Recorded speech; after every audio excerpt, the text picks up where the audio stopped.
Well, if life is a pizza, it's normal. Masarap, malinamnam, yummy.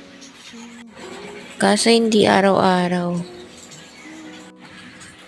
Hi, te. Sana naman napatawad mo na ako, 'di ba? Yung totoong forgiveness.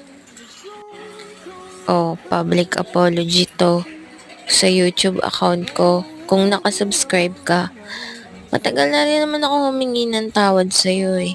Di lang kita ma-unblock kasi you're so toxic. Imagine, nakakakita ko ng post na nakatag ka na about sa sugal, praising God, pero hindi ka naman laging nagsisimba.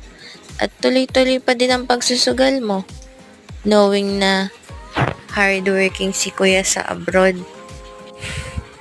Yes, tambay ako. Wala akong silbi, irresponsible rin ako. But technically, supportive ako lalo na sa mga needs.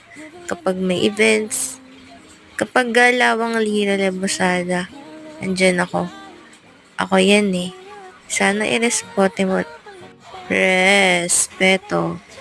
Nasaan na kayo respeto shirt ko? Baka nabenta na din. Kasi lahat ng gamit ko eh, pinabenta mo.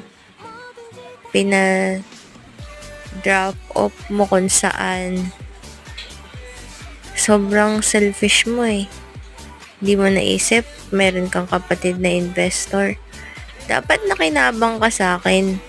Kaso lang, imbis na makinabang ka sa akin, para kasing naging insecurity yun sa'yo eh. Pwede ka pa namang bumawi sa panahon ngayon, buhay pa ako.